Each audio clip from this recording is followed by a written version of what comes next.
अंबारी शहर अपनी शांत गलियों और सदियों पुराने मंदिरों के लिए जाना जाता था। पिछले कुछ महीनों से एक अजीब सी बेचैनी से जूझ रहा था। इसकी शुरुआत फुसफुसाहटों से हुई, दबी हुई कहानियां जो रात की खामोशी में तैरती थीं, बिना किसी के दूसरी तरफ होने पर भी। बजने वाले फोन, और फिर वे आवाजें आईं, ठंडी और दूर की, मृतकों के नाम फुसफुसाती हुई, कभी कभी आने वाली दुर्भाग्यपूर्ण घटनाओं की भयावह भविष्यवाणियां करती हुई। इंस्पेक्टर विक्रम सिंह, एक अनुभवी पुलिस अधिकारी जिसने अपने करियर में अनगिनत अपराध देखे थे, शुरू में इन कहानियों को लोक कथाओं और डरे हुए ग्रामीणों की कल्पनाओं का परिणाम मानते थे। लेकिन जैसे जैसे शिकायतें बढ़ती गईं और शहर में डर की एक घनी परत छा गई, विक्रम को हस्तक्षेप करने के लिए मजबूर होना पड़ा। उन्होंने एक जांच शुरू की, एक निराशाजनक प्रयास उन गैर मौजूद नंबरों का पता लगाने और उन पीड़ितों से पूछताछ करने का जो तेजी से आतंकित हो रहे थे। पहला बड़ा झटका तब लगा जब गांव के बाहरी इलाके में रहने वाली एक अकेली बूढ़ी महिला, सुंदरी देवी, मृत पाई गईं।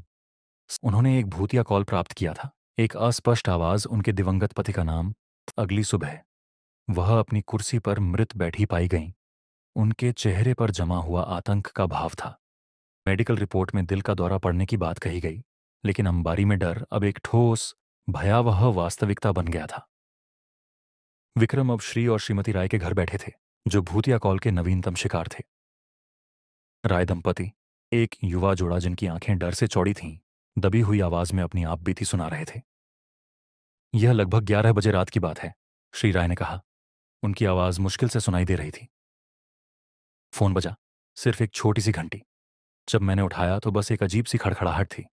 फिर एक आदमी की आवाज, बहुत धीमी, जैसे वह किसी कुएं से बोल रहा हो। उसने कहा, उसने मेरे दादाजी का नाम कहा। श्रीमती राय ने अपने पति का हाथ कसकर पकड़ लिया। मेरे दादाजी का निधन 15 साल पहले हो गया था।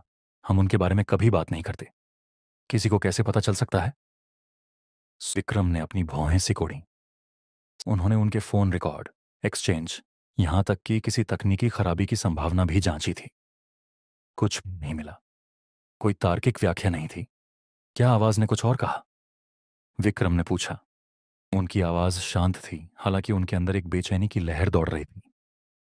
दोनों ने नकारात्मक में सिर हिलाया। बस उनका नाम, श्रीमती राय फुसफुसाईं। फिर लाइन कट गई। कॉल जारी रहे, हर एक पिछले वाले से ज्यादा परेशान करने वाला। स्कूल के बच्चे ने दावा किया कि एक आवाज ने उसे बताया कि उसकी मां को चोट लग जाएगी, और अगले दिन उसकी मां सीढ़ियों से गिर गई और उनका पैर फ्रैक्चर हो गया। एक पुजारी ने अपने पूर्ववर्ती का नाम सुना, जिसके कुछ ही घंटों बाद मंदिर में चोरी हो गई। भूतिया कॉल अब दुर्भाग्य के दूत बन गए थे। अज्ञात से एक भयानक हस्तक्षेप। विक्रम खुद को शहर के बढ़ते डर में खींचता हुआ महसूस कर रहे थे। उनका वैज्ञानिक मन, जो हमेशा तर्क और कारण पर टिका रहता था, धीरे धीरे कमजोर पड़ने लगा था। उन्होंने अनगिनत रातों को पुरानी शहर की फाइलों को खंगालने में बिताया, पीड़ितों के बीच किसी भी संभावित संबंध, किसी साझा इतिहास या त्रासदी की तलाश में जो इन भयावह घटनाओं की व्याख्या कर सके। उन्होंने उन पैरानॉर्मल विशेषज्ञों से भी सलाह ली जिनसे वह कुछ हफ्ते पहले हंसते, लेकिन अब निराशा उन्हें हर संभव स्पष्टीकरण की ओर धकेल रही थी। उन्होंने अवशिष्ट ऊर्जा, फंसी हुई आत्माओं और समानांतर आयामों जैसे अस्पष्ट सिद्धांतों को पेश किया, लेकिन ये सभी व्याख्याएं विक्रम को खोखली और असंतोषजनक लगीं। एक ठंडी बरसाती शाम को, जब विक्रम शहर के पुराने अभिलेखागार में धूल भरी किताबों के बीच बैठे थे, उन्हें 50 साल पहले का एक जीर्ण शीर्ण अखबार का लेख मिला। लेख में एक भयानक त्रासदी का विवरण था। एक स्थानीय अनाथालय में आग लगने से कई बच्चों और 3 कर्मचारियों की मौत हो गई थी। अनाथालय शहर के बाहरी इलाके में स्थित था, उसी क्षेत्र के पास जहां सुंदरी देवी रहती थीं। एक ठंडी सिहरन विक्रम की रीढ़ की हड्डी से नीचे उतर गई। पढ़ा, उनकी आंखें पीड़ितों के नामों पर टिकी थीं। उनमें से एक नाम विशेष रूप से ध्यान आकर्षित कर रहा था। छोटी राधिका, आयु 7 वर्ष। कई भूतिया कॉल पीड़ितों ने एक बच्चे की धीमी रोती हुई आवाज सुनने की सूचना दी थी। क्या यह राधिका हो सकती थी? उसकी दुखद आत्मा दशकों बाद भी मदद के लिए पुकार रही थी। क्रम ने जले हुए अनाथालय की जगह का दौरा करने का फैसला किया, जो अब एक उजाड़, वीरान खंडहर था। जली हुई ईंटें और टूटी हुई दीवारें उस भयानक रात की गवाही दे रही थीं। हवा में एक भारी उदासी छाई हुई थी, जैसे अनगिनत दुखी आत्माओं का मौन विलाप। उन्हें वहां एक अजीब सी ठंड महसूस हुई, भले ही मौसम अपेक्षाकृत हल्का था। एक अंतर्ज्ञान से प्रेरित होकर विक्रम ने अंबारी के टेलीफोन एक्सचेंज के पुराने रिकॉर्ड खंगालने शुरू कर दिए। पाया कि 50 साल पहले अनाथालय में एक सीधा टेलीफोन कनेक्शन था, एक विशेष लाइन जो शायद आग लगने के बाद कभी डिस्कनेक्ट नहीं हुई थी। क्या यह संभव था कि यह पुरानी भूली हुई लाइन किसी तरह भूतिया कॉल का स्रोत बन रही थी? यह विचार अविश्वसनीय लग रहा था, लेकिन विक्रम के पास कोई और सुराग नहीं था। उन्होंने दूर संचार इंजीनियरों की एक टीम को बुलाया और उन्हें अनाथालय के क्षेत्र से जुड़ी पुरानी टेलीफोन लाइनों का सावधानीपूर्वक पता लगाने का निर्देश दिया।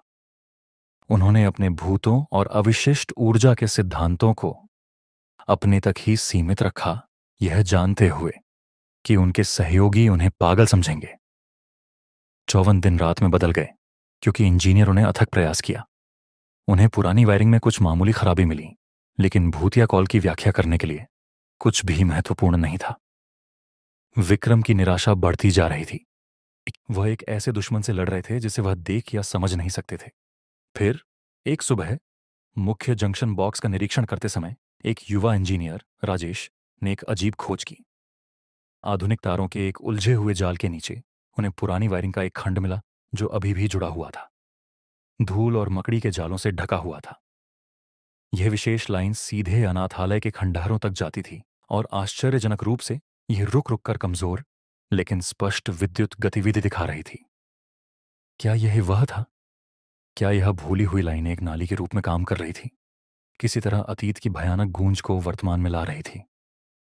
विक्रम ने उत्साह की एक लहर महसूस की। उन्होंने राजेश को तुरंत इस पुरानी लाइन को मुख्य सिस्टम से अलग करने का आदेश दिया। अगले कुछ दिन तनावपूर्ण प्रतीक्षा से भरे थे। स्थिया कॉल बंद हो गए। 61वीं वह भयानक चुप्पी जो कभी डर का स्रोत थी, अब राहत की एक नाजुक भावना लेकर आई थी। क्या उन्होंने आखिरकार स्रोत ढूंढ लिया था? लेकिन विक्रम को अभी भी एक बेचैनी महसूस हो रही थी। कॉल सिर्फ यादृच्छिक शोर नहीं थे, उन्होंने नाम बोले थे, घटनाओं की भविष्यवाणी की थी।